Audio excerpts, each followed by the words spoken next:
सलीकों से जो हवाओं में खुशबू हो सकते हैं, अभी बहुत लोग बाकी हैं जो हिंदी बोल सकते हैं। सलीकों से हवाओं में जो खुशबू खोल सकते हैं, अभी बहुत लोग बाकी हैं जो हिंदी बोल सकते हैं। जैसा कि हम सभी जानते हैं कि आज हिंदी दिवस है और मैं अपने सभी प्रिय विद्यार्थियों और उनके माता पिता को हिंदी दिवस की हार्दिक शुभकामना देना चाहूँगा और बताना चाहूँगा कि 14 सितंबर 1949 को संविधान सभा की एक बैठक हुई और उसमें घोषणा की गई कि हिंदी को राष्ट्रीय भाषा बनाया जाए और इसको पूर्ण बहुमत मिला और 14 सितंबर 1953 से हम हर वर्ष 14 सितंबर को हिंदी दिवस के रूप में मनाते हैं। मेरे बहुत सारे विद्यार्थी और उनके माता पिता मुझसे कहते हैं सर आप हमेशा इंग्लिश क्यों नहीं बोलते, तो मैं उन्हें बताना चाहूँगा कि जो मैं सपने देखता हूँ वो मैं हिंदी में ही देखता हूँ, इसलिए मैं हमेशा इंग्लिश नहीं बोल पाता। आज की क्लास में, आज के वीडियो में मैं ज़्यादा कुछ तो आपको सिखाने वाला नहीं हूँ, लेकिन एक छोटी सी कहानी सुनाने जा रहा हूँ जो कि हिंदी में है।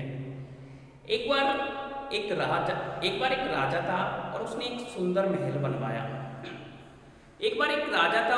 बहुत सुंदर एक महल बनवाया और उस महल के मुख्य द्वार पर एक गणित का सूत्र लिखवाया।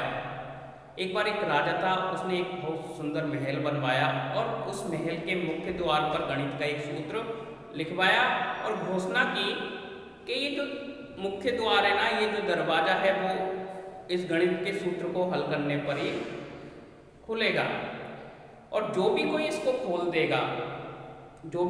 सूत्र को हल कर इसे दरवाजे को खोल देगा उसको मैं अपना उत्तराधिकारी बनाऊंगा।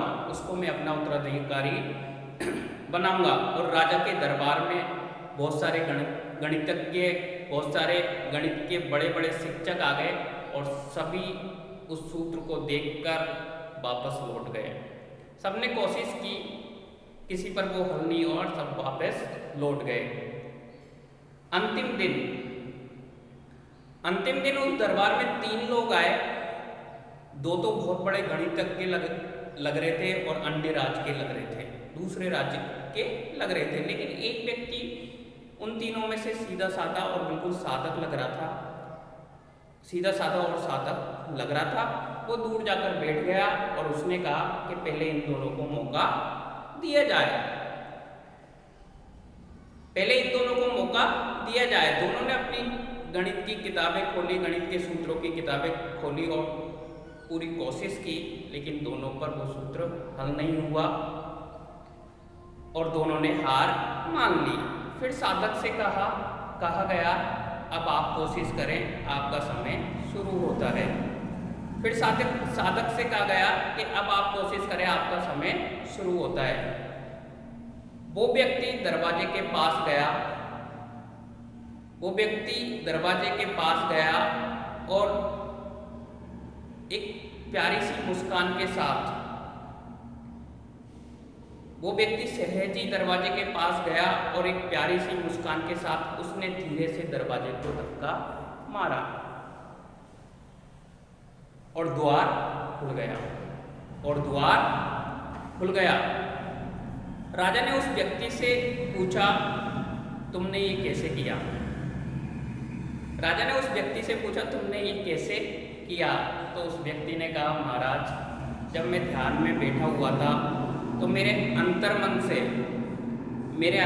से एक आवाज आए कि पहले ये जान तो लो कि ये सूत्र है भी या नहीं। मेरे अंतर्मन में से एक आवाज आई कि पहले ये जान भी तो लो कि ये सूत्र है भी या नहीं। और मैंने वैसा ही किया और दरवाजा खुल गया। कहानी खत्म। कई बार जिंदगी में कोई समस्या होती ही नहीं और हम बेचारों से उसे बहुत बड़ा मान लेते हैं। That's all. Thank you.